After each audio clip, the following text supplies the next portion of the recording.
ನಿಮಗೆ ತಾಕತ್ತಿದ್ರೆ ಪ್ರೂವ್ ಮಾಡಿ. ನೀವು ಪ್ರೂವ್ ಮಾಡಿದ್ರೆ, ನೀವೇನು ನನ್ನ ಮೇಲೆ ಆಪಾದನೆ ಮಾಡಿದಿರಿ ಪ್ರೂವ್ ಮಾಡಿದ್ರೆ ನಾನು ನೀವು ಹೇಳಿದ ಶಿಕ್ಷೆಗೆ ಗುರಿ ಆಗ್ತೀನಿ. ಹೇಳಿ ಶಿಕ್ಷೆಗೆ ಗುರಿ ಆಗ್ತೀನಿ, ಸವಾಲ್ ಆಗ್ತಾ ಇದ್ದೀನಿ ನಾನು.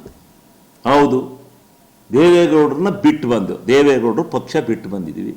ಹೌದು, ಎಲ್ಲ 2.5 ವರ್ಷ ಇದೆ, ಚುನಾವಣೆ ಆಗಿದೆ, ಜನ ನನಗೆ ಆಶೀರ್ವಾದ ಮಾಡಿದ್ದಾರೆ. ಜನ ಹೇಳಿದಂಗೆ ನಾನು ಕೇಳಬೇಕು. ಕೆಲವೊಂದು ವಿಚಾರಗಳಲ್ಲಿ ನೀನು ಬಿಡಬೇಕು ಪಕ್ಷನ ಅಂತೇಳಿ ನಮ್ಮ ಕಾರ್ಯಕರ್ತರು, ನಮ್ಮ ಕ್ಷೇತ್ರದ ಜನ ಹೇಳಿರು. ನಾನು ಬಿಟ್ಟು ಬಂದಿದ್ದೀನಿ, ಗೆದ್ದಿದ್ದೀನಿ, ಕೆಲಸ ಮಾಡ್ತಾ ಇದ್ದೀನಿ, ಜನಗಳಿಗೆ ಮಾಡತಕ್ಕಂಥ ಡ್ಯೂಟಿ ಮಾಡ್ತಾ ಇದ್ದೀನಿ. ಅದನ್ನ ಯಾಕೆ ಚೂರಿ ಯಾರು ಚೂರಿ ಹಾಕೋತಾರೆ? ಅದೇನು ಇವ್ರು ಯಾರು ಪಕ್ಷದಲ್ಲಿ ಇಲ್ಲವೇ ಇಲ್ವಾ? ಅವೆಲ್ಲ ಘಟನೆಗಳು ನಡ್ಕೋಬೇಕಾ? ಯಾರ್ಯಾರು ಎಷ್ಟೆಷ್ಟು ಜನ ಏನೇನಾಗಿದ್ದಾರೆ ಅಂತ ಗೊತ್ತಿಲ್ವ ನನಗೆ? ಎಲ್ಲ ಯಾರ್ಯಾರು ಇವ್ರು ಯಾರು ಅಷ್ಟು ಜನ ಇರ್ಬೋದು. ಆಮೇಲೆ RSS ಬಗ್ಗೆ ಮಾತಾಡ್ತಾರೆ ಅಂತ. ನಾನು RSS ಬಗ್ಗೆ ಮಾತಾಡಲಿಲ್ಲ. RSS ಒಂದು ಶಿಸ್ತುಬದ್ಧವಾದಂಥ ಇದು ಅಂತೇಳಿ ನಾನು ತಿಳ್ಕೊಂಡಿದ್ದೀನಿ. ಯಾಕಪ್ಪ ನೀನು RSSನಾಗಿ ಹಿಂಗೆ ಕುಣಿತೀಯ ಅಂತೇಳಿ ವೇಷವಾದ ಕಾಮತ್ತನ್ನ, RSS ಯಾಕಪ್ಪ ಹಿಂಗೆ ಕುಣಿತೀಯ, ನೀನು RSSನೇನು ಅಂತ ನನ್ನ ಹತ್ರ ಹೇಳಿದೀಯಾ? ನಾವು ಶಿಸ್ತುಬದ್ಧರು ಅಂತ ಹೇಳಿದೀಯಾ?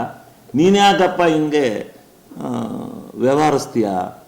ಇದು ಒಳ್ಳೇದಲ್ಲಪ್ಪ, ಇದನ್ನು ಯಾಕಪ್ಪ ಹಿಂಗೆ ಕೂಗ್ತೀಯ ನೀನು ಅಂತೇಳಿ ಅವ್ರಿಗೆ ನಾನು RSS ಅಂತಲೇ ಅವ್ರು ಹೇಳಿದ್ರಿಂದ ನನಗೊಂದು ದಿವಸ ಹೇಳಿದರು, ನಾವು RSSನವರು, ನಾವು ಹೇಳಿದ ಕೆಲಸ ಮಾಡ್ತೀವಿ, ಹಂಗೆ ಹಿಂಗೆ ನಾವು ಕಟಿಬದ್ಧರು. ಅದಕ್ಕೆ ಏನಪ್ಪ RSS ಅಂತೇಳಿ ಅವನೊಬ್ಬನೇ ವೇದವಾಸ ಕಾಮತ್ ಒಬ್ಬರಿಗೆ ನಾನು ಅದು ರಿಪ್ಲೈ ಕೊಟ್ಟಿದ್ದು, ಸಲಗಾರಿಗೊಬ್ಬರಿಗೆ ನಾನು ಆ ರಿಪ್ಲೈ ಕೊಟ್ಟಿದ್ದು. ಇನ್ನೇನು ಇಡೀ BJPಯವರಿಗೆ ಕೊಟ್ಟಿಲ್ಲ, ಯಾವ JDSನವರಿಗೂ ನಾನು ಕೊಟ್ಟಿಲ್ಲ.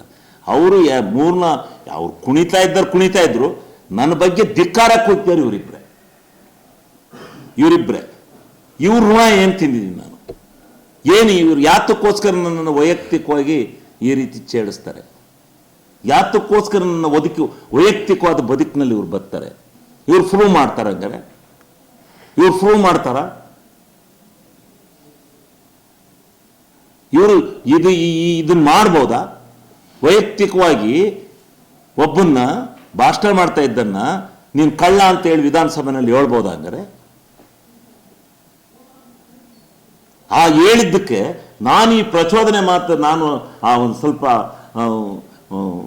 ಮಾತಿನ ಬರದಲ್ಲಿ ಸ್ವಲ್ಪ ಪದ ಪ್ರಯೋಗ ಹೊರಟಾಗಿರ್ಬೋದು, ಇಲ್ಲ ಅಂತ ಹೇಳೋದಿಲ್ಲ. ನನ್ನ